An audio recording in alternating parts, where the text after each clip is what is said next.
to begin in the coming months. The 850-year-old church was partially destroyed following a fire in 2019. The plan is on course to fulfill President Emmanuel Macron's promise to the public that the reconstruction would be complete within the 5 years of the incident. Police clashed with protesters at an anti-lockdown rally in Melbourne, Australia on Saturday. Police say 235 people were arrested and 10 police officers were injured during that protest. Frustrations are rising after weeks of tough restrictions and lockdowns across the state of Victoria, where Melbourne is the capital. Victoria's Premier, Daniel Andrews, says restrictions will ease once 70% of eligible residents receive their first COVID vaccine shot. Right now, about 56% have received their first dose. When we come back, we will have some national news hitting the desk.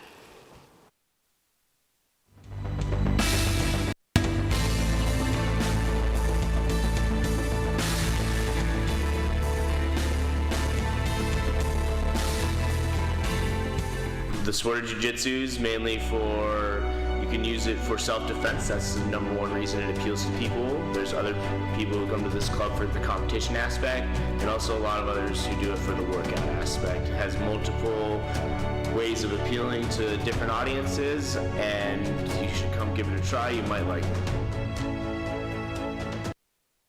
News. Here's what is happening around the nation. Apple's latest software update is now available, and it's packed with features to help people better focus, connect with others on FaceTime, and keep track of medical records. Apple first showed off the new tools for ISO 15 in June at its Worldwide Developers Conference. Among the biggest updates for iPhone and iPad users can be found in FaceTime. FaceTime Group Mode now supports a grid view that allows people to see more faces at the same time and lets users listen to music or watch streaming services together during a call. Apple has also added features such as the ability to blur backgrounds on FaceTime and put users in focus similar to the portrait mode. There's also a new tool called Focus that encourages users to select what kinds of notifications they want to receive and from whom at certain times of day. And the Health app now supports vaccine status and test results. CVS said Monday it is hiring 25,000 employees nationwide during a one-day virtual career event on Friday. They're recruiting candidates for both clinical and retail jobs to support flu season and COVID vaccinations and testing. The pharmacy giant is looking for retail associates, pharmacists, pharmacy techs, and nurses. Most of the open jobs are for full-time, part-time, and temporary nurses, licensed pharmacists, and trained pharmacy technicians. You can go to CVS Health Career website for more information. Last month, the company raised its corporate-wide minimum wage to $15 an hour, taking full effect in July of next year. The Department of Defense says it will help move migrants who have gathered in Del Rio, Texas. Pentagon officials say the plan is to move them to other customs and border protection processing facilities. Thousands of undocumented people have created a makeshift camp under the Del Rio International Bridge. Over the next month, officials say the D.O.D. will provide air transport and supplement current CBP efforts. They're expected to wrap on or before October 20th. Homeland Security Secretary Alejandro Mayorkas will travel to Del Rio on Monday for a briefing. U.S. Customs and Border Protection plan to surge 600 agents and officers to the Del Rio sector. The American Red Cross and World Central Kitchen are helping provide supplies and meals. An autopsy confirms the human remains found in Grand Teton National Park in Wyoming are those of Gabby Petito. The 22-year-old was found dead after a cross-country road trip with her fiancé, Brian Laundrie. Investigators are still looking for Laundrie, who hasn't been seen for a week. Athena Jones has more. An autopsy conducted today confirming the remains found in a remote part of Wyoming on Sunday are those of 22-year-old Gabby Petito. The FBI saying in a tweet, the initial determination for the manner of death is homicide. The cause of death is pending autopsy results. Search for her fiancé Brian Laundrie intensifying today. police returning to this 25,000-acre reserve. Officers searching by foot with canines, using all-terrain vehicles and drones to cover the vast area of treacherous wilderness. Terrain's very difficult. Essentially, 75% of it's underwater, and other areas that are dry we're trying to clear. Authorities not saying what led them back to the 25,000-acre reserve today after calling off the search there Monday morning. A search warrant obtained for an external hard drive found in the van the couple had been traveling in, noting more and more tension between Laundrie and Petito, and detailed what Petito's mother, Nicole Schmidt, called an odd text she received from her daughter, calling her grandfather by his first name, saying, per the mother, she never calls him Stan. Petito stopped posting anything on social media after that message. We'd have been fighting all morning, and he would have let me in the car before. We're also learning more about their August 12th encounter with police in Moab, Utah, captured on body camera. Officers concluded the situation was the result of a mental health crisis and suggested the two separate for the night. No charges were filed. A National Park Service ranger there for the stop revealing to a newspaper that she told Petito her relationship seemed toxic.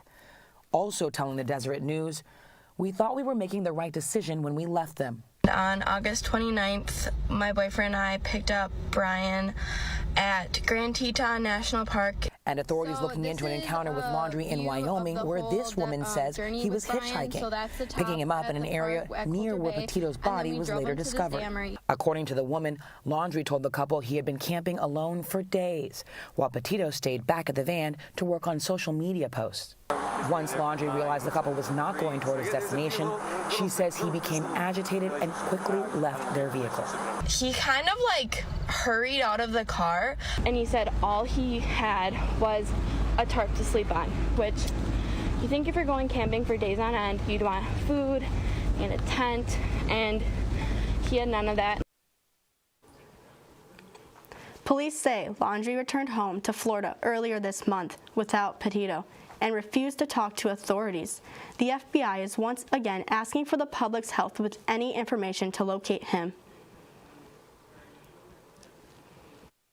Welcome to PS Sports. I'm Garrett Collins. When is a golf course not just a golf course? Well, there's only one answer. When it's also a stadium. Whistling Straits, where the Ryder Cup Championship is set to be played this weekend, is one of those courses. Introduced by Pete Dye in the 1980s, the course is made for championship golf and holds a much higher attendance than your typical tour track. The championship, which pits the United States against European professional golfers, was delayed a year due to COVID-19, but is set to take place beginning this Thursday. American pro Bryson DeChambeau was already on the range Monday. And now let's take a look at your play of the day from around the professional sports world. In the top of the fourth, in a tie game, Lane Thomas of the Washington Nationals sends a fly ball into foul territory in right. Jesus Sanchez tracks it down, overrunning it, but reaches back and makes a bare-handed catch for the out. The catch earned the respect of Sanchez's teammates, who tipped their caps to him. The game went into extra innings with the Marlins emerging victorious after a walk-off in the bottom of the 10th inning. Now for a quick look at what's happening in the sports world near you. The Plattsburgh State women's tennis team did not see the result they would have hoped for in their home opener. On senior day, the Cards fell to Farmingdale State 6-3 at the Memorial Tennis Courts. Sarah Hoffner and Montgomery and Bree Miller of East Greenbush were honored by the team before their first serve. The Cardinals saw victories in their number 2 doubles and number 4 and number 5 singles position, but the efforts were out by Farmingdale, taking the top 3 singles spots. Plattsburgh State next hosts Castleton University tomorrow, September 22nd. That's all for PS Sports. I'm Garrett. Back to the desk. Thank you, Garrett. Before we go, let's throw it to Garrett with this week's weather. All right, I'm Garrett once again for your weather. Well, now I'm your meteorologist.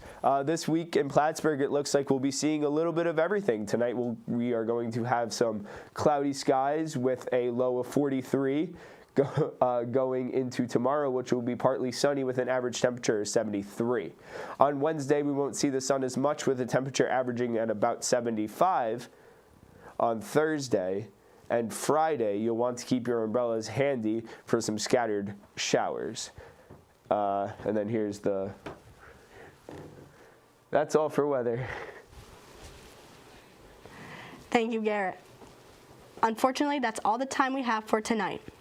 Whether you're watching from home or on the go, you can find PS News on the Plattsburgh State TV YouTube page and social media at Plattsburgh State TV. Have a good night, Plattsburgh.